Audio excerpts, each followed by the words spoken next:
महिलांची सहभागिता आहे तेच जगाचे विकसित देश आहेत. जगाच्या विकासाच्या पाठीवर ज्या देशांनी महिलांना सहभागी करून घेतलं त्यांनी विकास केला. आणि म्हणून मोदीजींनी पहिल्या दिवशीपासनं बेटी बचाओ बेटी पढाओ पासून सुरुवात केली.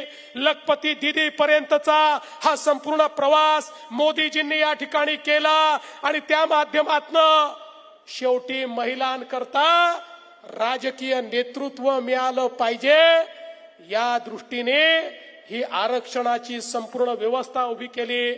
आज आपल्या संसदेमध्ये 73 महिला खासदार आहे. हे बिल पास झालं असतं तर 274 महिला खासदार आपल्या संसदेमध्ये दिसल्या असत्या.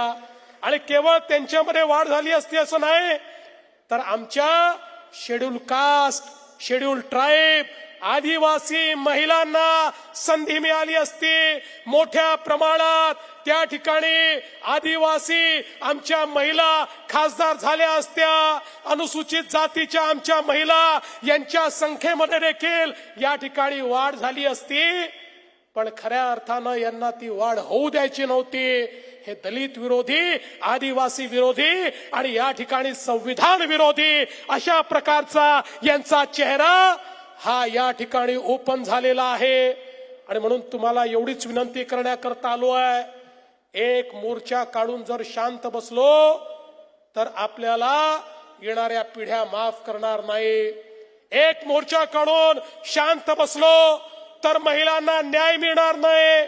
आणि जर या 150 लोकांना या ठिकाणी लक्षात आलं की महिलांना आपण दाबू शकतो. एक खेळी त्यांनी यशस्वी केली आहे पण या खेळीनंतर जर आपण आग लावली नाही तर हे प्रत्येक वेळी महिलांना अशाच प्रकारे दाबत राहतील. हे कधीच महिलांचा विकास होऊ देणार नाही. आणि म्हणून प्रत्येक महिलेच्या मनामध्ये आग जागृत करण्याकरता मैदानामध्ये उतरण्याची हीच ती वेळ आहे.